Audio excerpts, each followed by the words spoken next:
Now let's return to this controversy over the gold mine. And the New South Wales Premier, Chris Minns, has said that he's disappointed in Tanya Plibersek's decision to kill it off.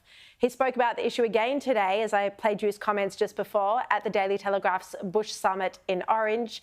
And joining me now is the Telegraph's editor, Ben English. Ben, thanks for joining us. Look, you splashed your front page on this story yesterday. My understanding is that Tanya Plibersek is a little bit annoyed at the scrutiny that you're putting on her.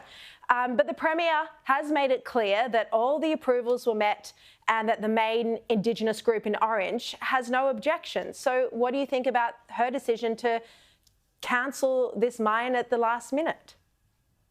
Well, I don't know if Tanya's is irritated by our coverage, but she should have come to Orange today to see how much she's more than irritated. The overwhelming majority of people in the Central West who see this as a swipe from an inner-city minister that hasn't even shown the good manners and good grace to come and see the mine project or the site that she's made this decision about. There was genuine anger there today in Orange, and I don't think this is going away. This is also quite a fascinating political story as well, because it really is the first big dispute we've seen between the state Labor government, Chris Minns, and the Albanese government, isn't it? Yeah, it is. And in fact, this is a good one for Chris Minns to choose that battle. There usually comes a time with premiers, even when they're on the same side and the same colour, where they have to choose to represent their own constituents. And this is a good one for Chris Minns. And it's actually aligned with his own values anyway.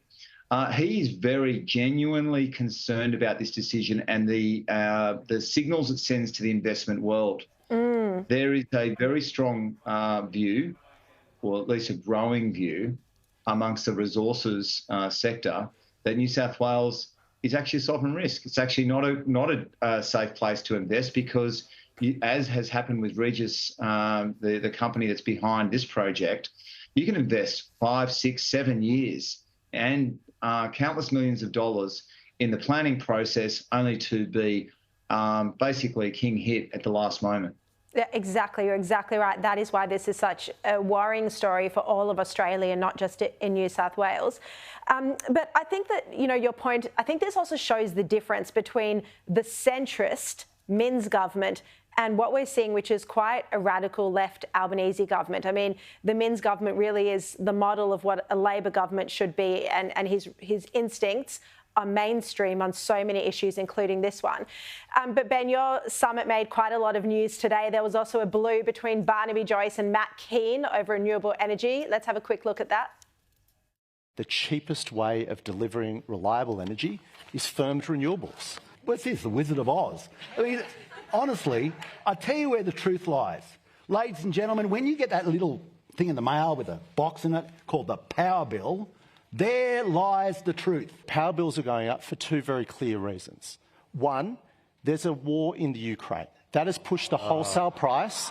That has pushed the wholesale price of coal up. We used to have the cheapest power in the world, and now we've got some of the dearest power in the world. The war in Ukraine, it's to blame for all of our bills and the rising cost of living, Ben. Yeah, it was fantastic. And look, it has to be said, Barnaby was playing to a home crowd there, and they were mightily unimpressed with Matt Keane's his argument there, trying to blame external forces. I would say, I think you would have experienced this too, Sharri. The people in the bush are extremely well versed in the issues at play. They have to be, and they're even more well versed now that they've got better access to Sky News. And they just weren't having that for a moment. And in fact, I thought Barnaby was probably in the best form he's been in some time. He did get fired up, and our John Rolfe had to sort of come in and separate the two men at different stages when it started to get too bare knuckle. But Barnaby landed some very telling blows because he was actually going to the nub of this, which is that there is a very clear reason why bills are going up, and that's because of the enormous cost of the pouring out of the transmission lines and the broader capital cost of renewable infrastructure. And also the demise of fossil fuel, base load power supply.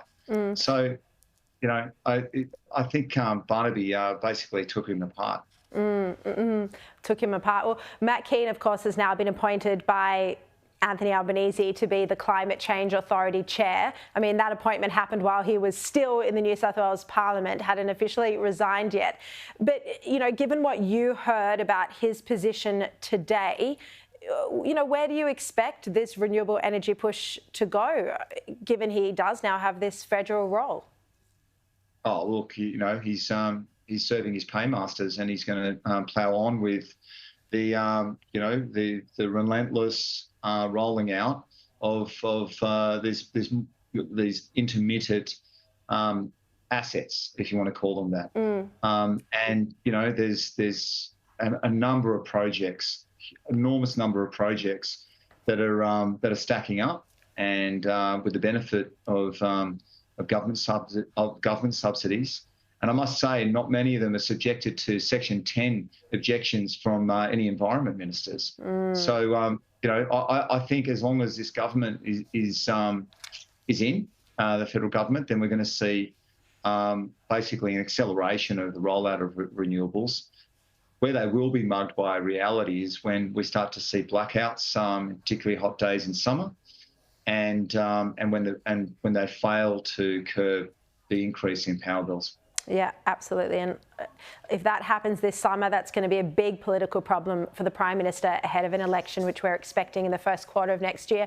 Ben English, a big congrats on your Bush Summit and highlighting issues that affect regional and rural Australians. Thank you for joining us.